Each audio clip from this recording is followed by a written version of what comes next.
One wrong grip can snap your arm. One tiny mistake can cut off your air in seconds. That's the brutal truth of Jiu Jitsu submissions. This isn't just fighting, it's human chess with real consequences. Every move has history, mechanics, and the power to end a fight instantly. Today, we're breaking down the most iconic submissions in Jiu Jitsu. Arm bars, chokes, leg locks, shoulder cranks, and submission chains. All explained in simple steps you can understand in just one video. We'll cover why fighters tap, how each submission works, and what makes them so terrifying inside both jiu-jitsu mats and the UFC octagon. And here's something to think about. What's the one submission that catches you the most? Is it the armbar that feels inescapable? The guillotine that punishes every bad takedown? Or maybe the rear naked choke that makes breathing vanish in seconds? Drop it in the comments. I want to know where you struggle. Let's dive in and start with the move that every white belt fears, the armbar. The armbar, the first submission most people learn and the one they never stop respecting. Mechanics: control the arm, pin the wrist, swing your hips up, lock the legs around the shoulder, extend the hips. Suddenly, the elbow is bending the wrong way. It's simple but brutal, and that's why it works from day one to the world stage. Emotion: every white belt taps to it. You think you're safe because you've tucked your arm, but in an instant, the grip slips. The hips explode upward, and the pressure on the joint is unbearable. The fear isn't just pain, it's knowing a second too late can mean torn ligaments or a snapped elbow. Famous examples: Frank Mir versus Tim Sylvia at UFC 48. Sylvia's arm snapped under Mir's grip and the sound echoed around the arena. Ronda Rousey: she built her UFC career finishing nearly every opponent with lightning-fast armbars, proving it works at the highest level. At the gym, everyone learns two things from the armbar: always protect your arms and never underestimate basics.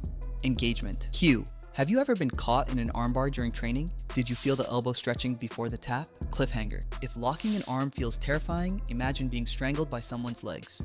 Welcome to the triangle choke. The triangle choke, where your legs become a trap. Mechanics: break the opponent's posture. Shoot your legs up around their shoulders. Trap one arm inside, the other out. Adjust the angle. Lock your shin behind your knee. Squeeze. Their own body cuts off the blood flow to the brain. Emotion: panic comes quick. Breathing gets harder. The head feels like it's in a vice. Even strong fighters feel helpless, flailing, while energy drains with every passing second. Famous moments: Anderson Silva versus Chael Sonnen. Sonnen dominated for 4 rounds, but one late triangle from Silva flipped the fight and shocked the world at UFC 117. Or Nate Diaz, a fighter who's finished plenty of opponents with slick triangles in MMA. Gym truth: the triangle is the equalizer. Even smaller grapplers can finish bigger, stronger opponents if they know how to set it up. Cliffhanger. But triangles are a guard choke. What happens when you attack the neck from the front? That's where the guillotine takes over. Guillotine, a front choke that punishes sloppy takedowns. Mechanics: opponent shoots in. You loop your arm around their neck. Grip tight. Arch your back. Hips push up. Chest squeezes down. Suddenly their airway vanishes. Emotion: you're the fighter shooting for a double leg, but in a split second, your neck is caught. Vision tunnels. Pressure builds. Tap or nap. Famous examples: Nate Diaz has shown it countless times in sparring and competition. Cody McKenzie was even nicknamed the Guillotine King in the UFC because of how often he used it. And Khabib Nurmagomedov? He escaped one of Dustin Poirier's deepest guillotines, showing how close this submission comes to ending fights. At the gym, it's a reality check for every wrestler who thinks they can shoot recklessly. The guillotine is the ultimate you messed up punishment. Engagement question: ever felt your neck crushed in a guillotine? Did you panic or stay calm? Cliffhanger: but guillotines choke. Kimura's ripped joints apart. The Kimura, a shoulder lock of nightmares. Mechanics: control the wrist. Reach over their arm. Grab your own wrist.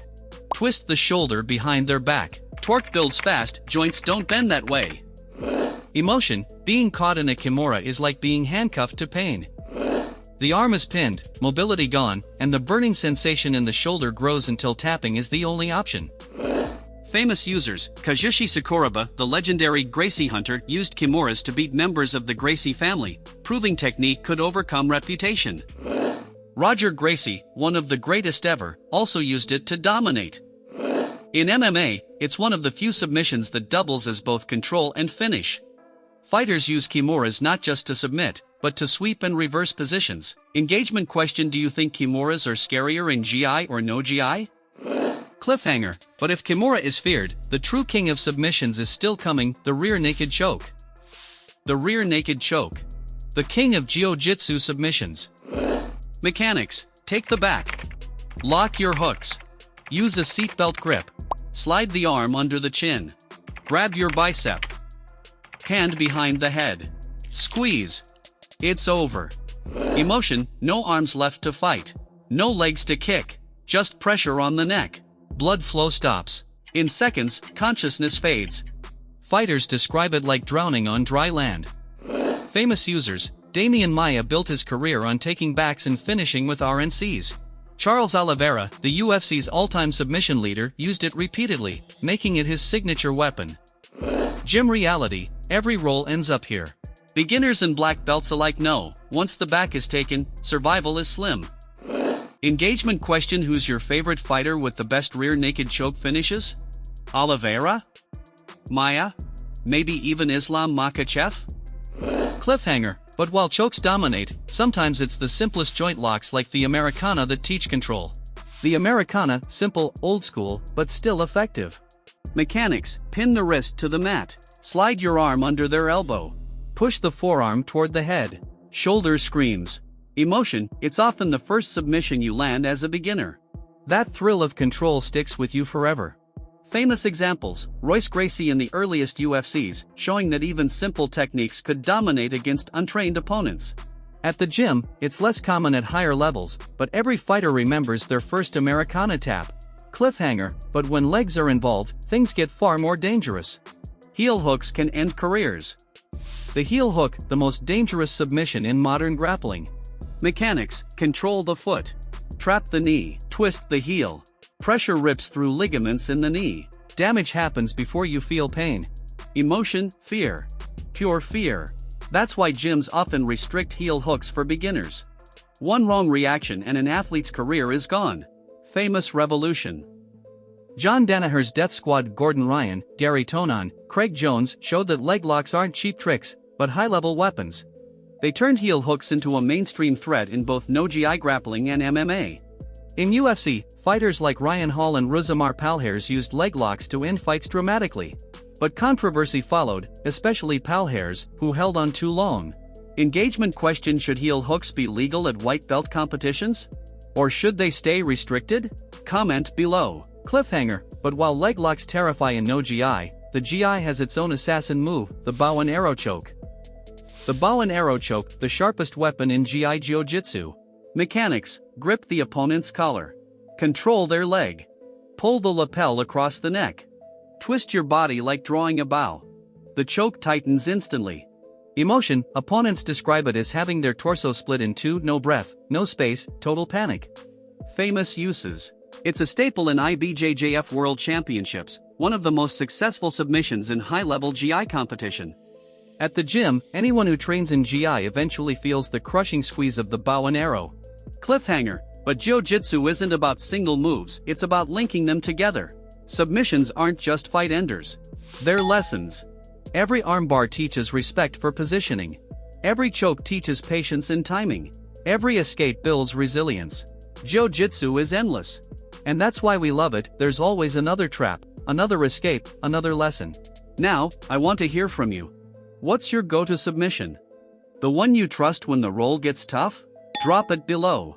And if you enjoyed this breakdown, your next stop is clear: every Jiu-Jitsu belt explained in 12 minutes. That video shows you the journey behind the moves, from white belt to black belt. This is Glove Goals. Subscribe if you want combat sports explained simple, sharp, and powerful. Thanks for watching. Stay sharp. Keep rolling.